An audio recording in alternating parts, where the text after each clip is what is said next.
Hello, I'm Miss Brenna, and I'm going to read the first chapter of the Wish Library, Snow Day in May. It was written by Christine Evans and illustrated by Patrick Corrigan. The following chapter is read with the kind permission of the publisher, Albert Whitman Company. This book is recommended for grades 1 through 3.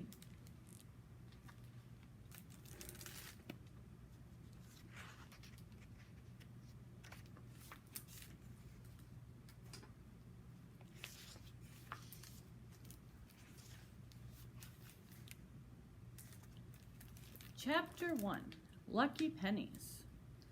1, 2, 3, eyes on me, sang Miss Earle from the front of the class. 1, 2, eyes on you, room 23 chanted back. Most days, Raven Rose liked her teacher being so cheerful. But today, she did not feel like joining in.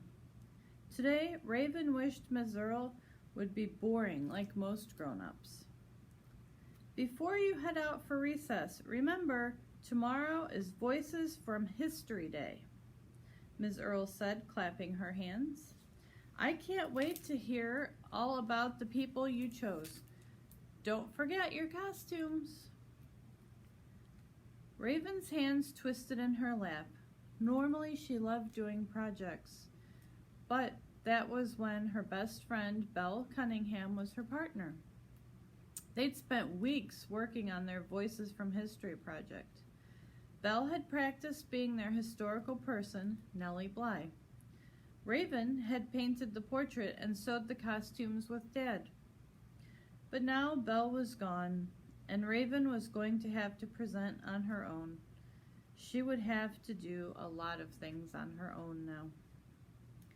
On the playground, Raven hung upside down on the monkey bars, her glasses dangling. A tiny ladybug buzzed around and landed on her hand. Belle always said if a ladybug landed on you, you should make a wish. But Raven didn't believe in that stuff, especially not now.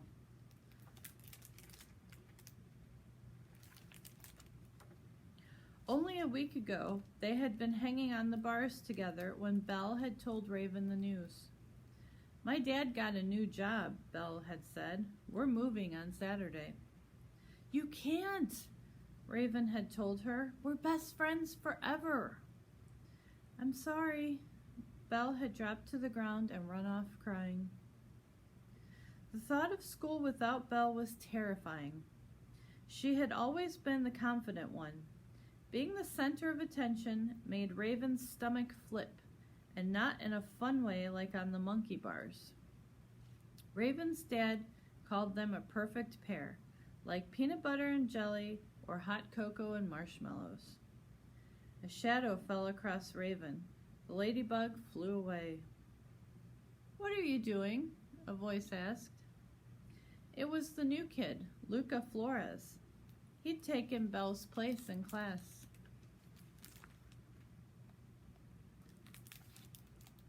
Just hanging out, said Raven.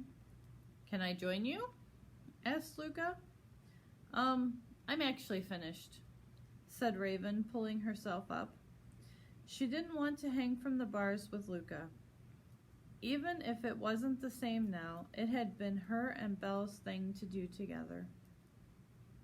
Belle was the kind of friend who finished your sentences. Like, if Raven said, I really want, Belle would finish, frozen yogurt. And she was almost always right. Belle was the kind of friend who made you feel brave. She made faces to make Raven laugh when she was nervous, or held her hand if she was upset. Raven ran to the bathroom to wipe away tears before Luca saw. Back in room 23, Raven didn't even look up as Luca took the seat next to her.